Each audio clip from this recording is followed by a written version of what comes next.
The Ghosts of Kingsley Plantation. Zephaniah Kingsley had a reputation for being quite a decent guy, as far as slave owners go.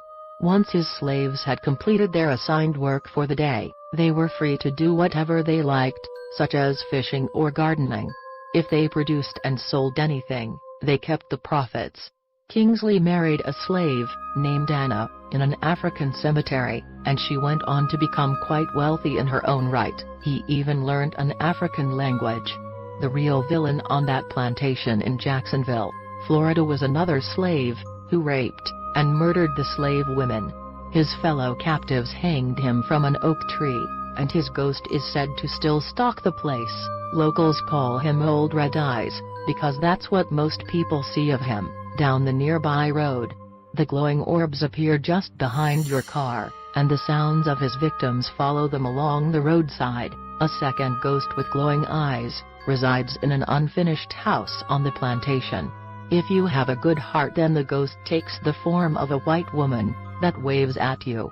If you're a bad person, you see a wolf with flaming eyes.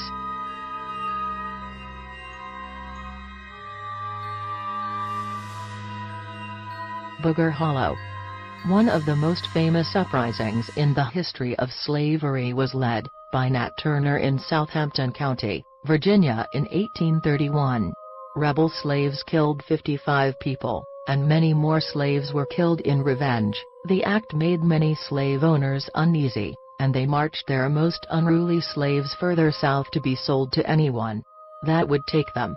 One such slave was named William, and he was sold to a farmer named Benjamin Hawking. Hawking was a brute, with a short temper, and a penchant for violence, while William was a natural rebel whose spirit had remained unbroken by several owners. Together they were a volatile combination, and Hawking became increasingly harsh in his treatment of William. Eventually, William had enough. When Hawking was about to begin a whipping, William grabbed an axe and put it to use on his owner's head. William's freedom was very short-lived. He was arrested and thrown in jail, and the sheriff happily turned him over to a violent mob. The angry crowd took the slave into the countryside and beat him to death with leather straps. William's body was thrown into a sinkhole, and other slaves were forbidden from retrieving his body. One story says that, a few weeks later, a farmer passed near the area where William had died. He heard screaming, and assumed another punishment was in progress.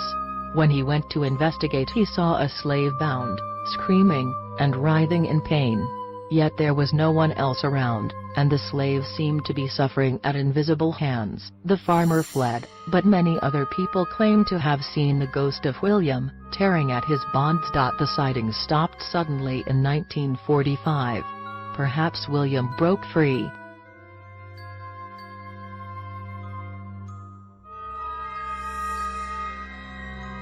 Savannah Harbor. In 1820, the international slave trade was technically banned in the U.S.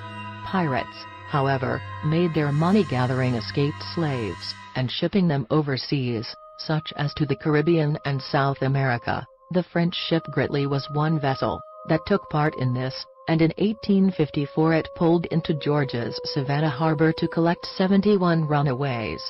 The slaves, most of them Congolese, were rounded up and put onto the boat. Most of them were chained up, but some were restrained with only rope. None of them wanted to be there, and none of them were the sort to go down without a fight. There's a reason the slave owners were willing to be rid of this particular runaways. When the ship began leaving the harbor, many of the slaves on deck were able to break free from their rope restraints and leap into the sea. The crew shot at the escapees, but their problems were only beginning. Slaves below deck began assaulting the ship directly, breaking away some boards on the starboard side. The ship took on water, and ultimately sank, the captain too proud and stupid to accept help from local tugboats. Today, some sailors report that they can feel a force pulling them off course in the harbor. They also claim to have heard voices in French and Bantu languages, slaves, still struggling with their last attempt at freedom, that are pulling at modern ships. Some speculate that they may not know the slave trade has ended, and that attacking ships is their way to get vengeance.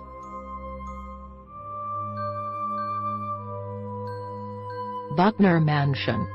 The Buckner Mansion in New Orleans will be very familiar to fans of the TV show, American Horror Story. It was the setting for the third season.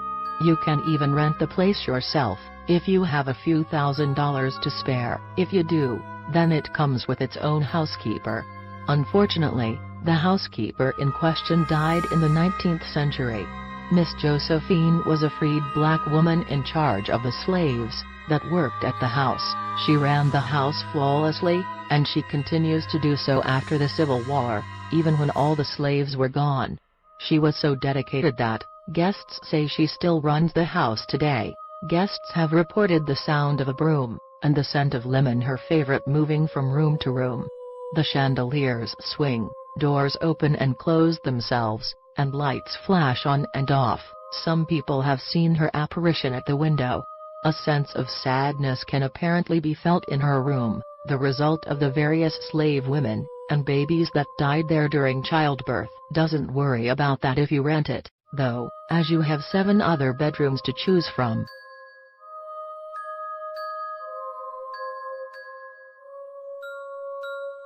The Hunt Morgan House. The Hunt Morgan House, historically known as Houppimont, is famous in its own right. Thomas Hunt Morgan was born there in 1865, and he won the 1933 Nobel Prize in Medicine. But while we love fascinating figures from the history of science, the Morgan family's housekeeper, Bouviette James, is the star of this story. Nicknamed Aunt Betty, James cared for the Morgan children in the mid-19th century. Among them was Thomas Morgan's father Charlton. Along with his brothers, Charlton acted as a pallbearer for Betty when she died shortly after the Civil War. The family had been strong supporters of slavery. The father of the house, John Hunt Morgan, earned the nickname Thunderbolt of the Confederacy, so the respect they showed Betty reflects the mutual fondness between her and the family. Betty was buried in the family plot. After her death, one of the Morgan children became very ill. A nurse was caring for him but dozed off. When she awoke, she saw a black woman in a turban and red leather shoes stroking the child's forehead, humming a nursery rhyme. When the nurse approached, the figure vanished. The child later died, and the nurse told the story to Mrs. Morgan, and learned that the family had given red shoes to Betty as a gift. Mrs. Morgan was overjoyed that Aunt Betty was still around looking after the children, believing she would look after her dead son in the afterlife. Today, the house is a museum, and you can visit should you like to try and see Betty for yourself.